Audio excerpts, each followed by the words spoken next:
what's on your mind today? I think we might want to continue on where we were. Maybe let's talk about something called perception is reality.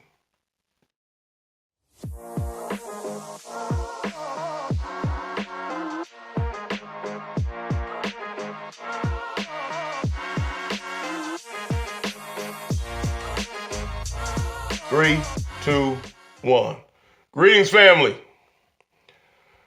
Thank you for coming on out. Welcome to the Antoni to Bo show. This is your bro, Antoni Bo, here with you, hanging and banging once again from the Granger Estates. We want to continue to support the program. Ask you to like, share, and subscribe. Comment. Leave your comments. Tell your people. Share it with your people. Tell them to come on out, man, and look at it. I know y'all look at everything else. Look at this. I shouldn't have to dribble a basketball or sing a song. You know, we can do more than that. You know, we want to give you some good food and teach you some good wisdom of life that comes from the perspective of my experience, and maybe it'll help connect with you. So again, thank you for coming on out, being here. We want to give much thanks to everybody behind the scenes of the Shades of Unity family. And in that, I want to thank for my own family who gives me inspiration every day.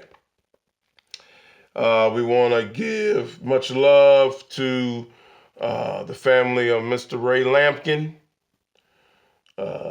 In that, we pray that the Lord's strength be with them in their loss.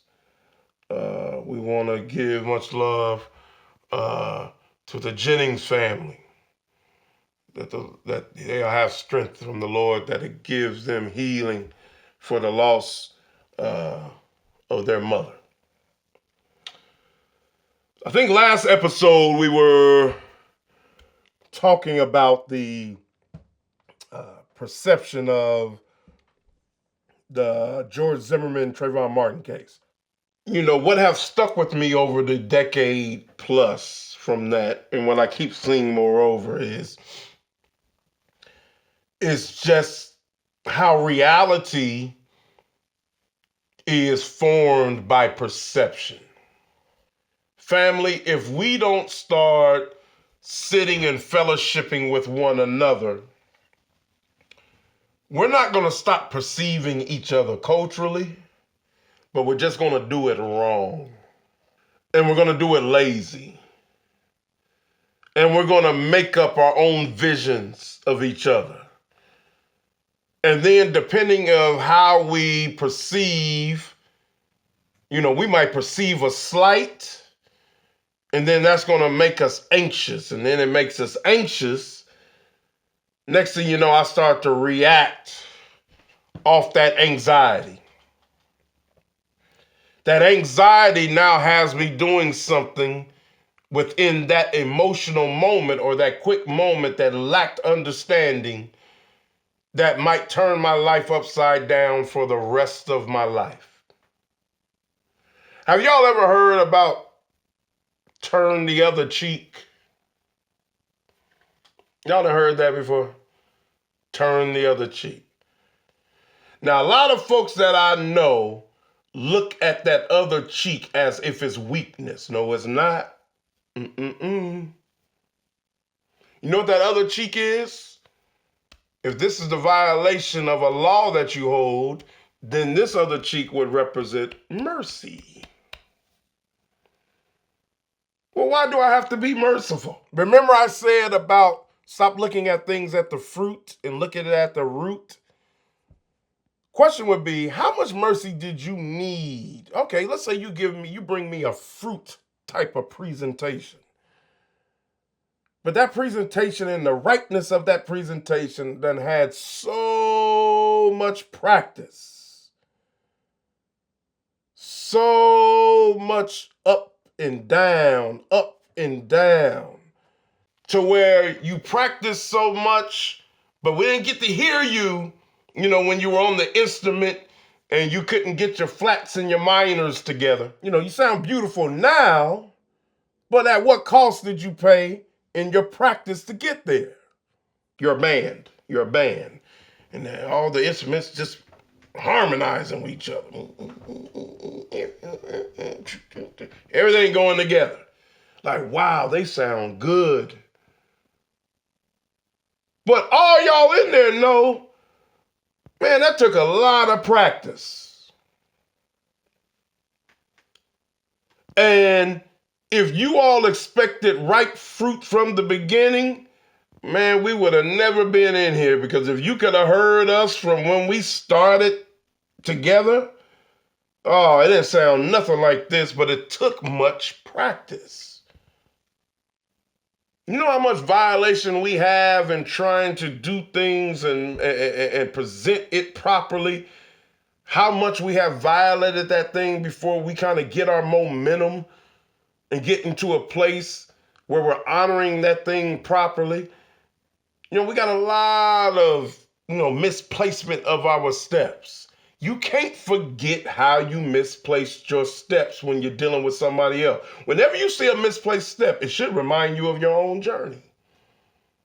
And at the very least, if I have not spent as much time fellowshipping culturally with somebody else, when I see a misstep, at least I can then relate from a peer grouping standpoint, because all I have to do is reflect on myself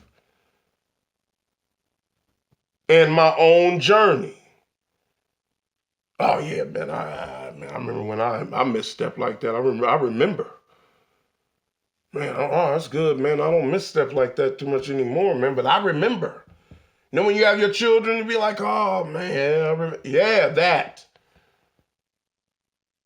Where has the grace gone? Everything's a competition. Everything is who has the ripest fruit right at the moment.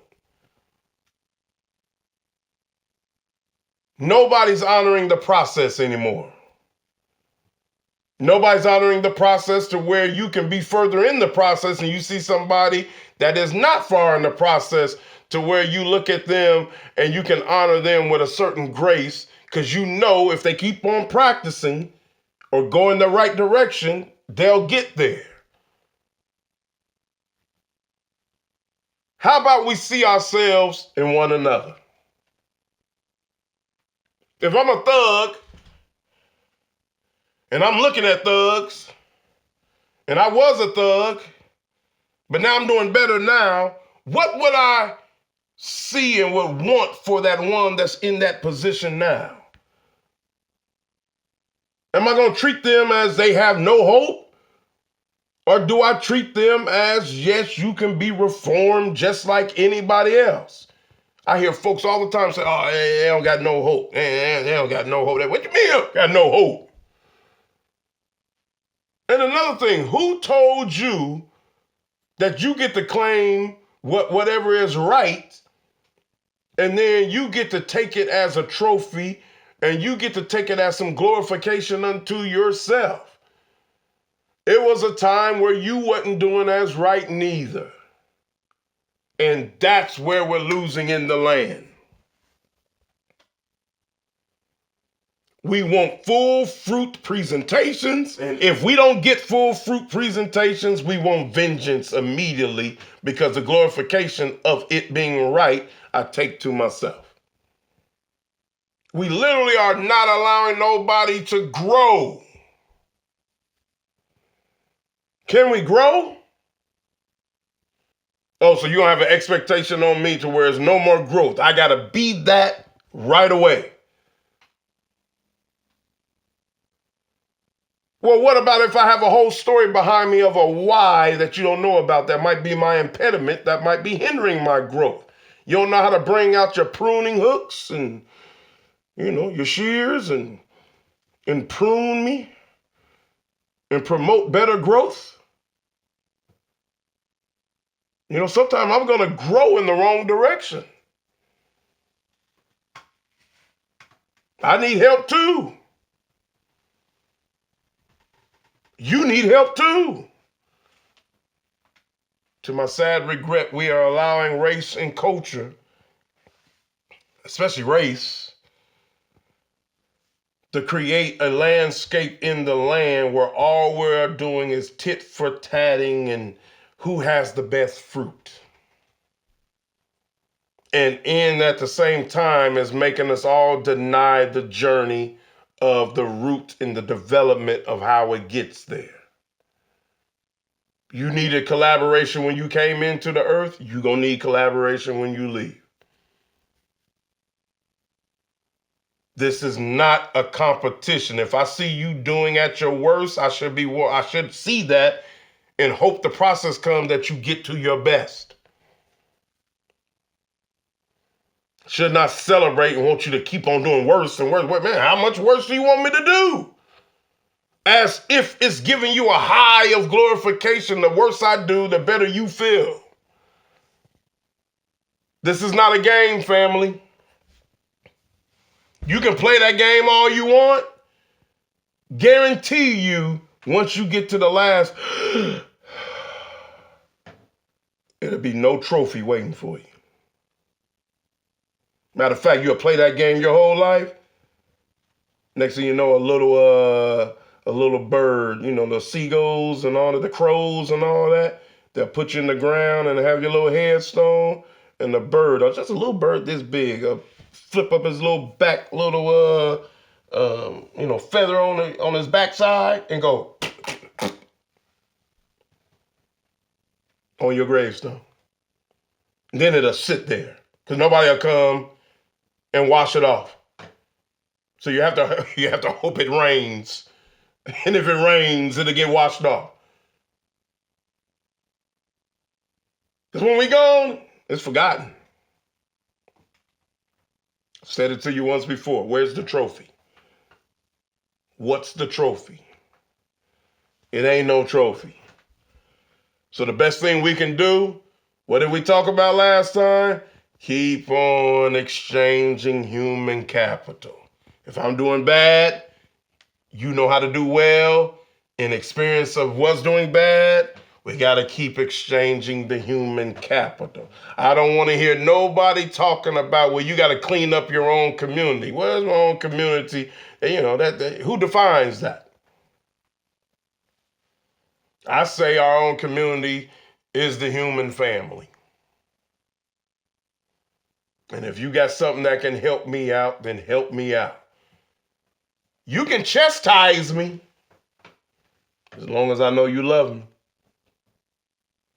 And that's what we got to study as the human family. That's your homework. That's your homework. You got to study that as the human family.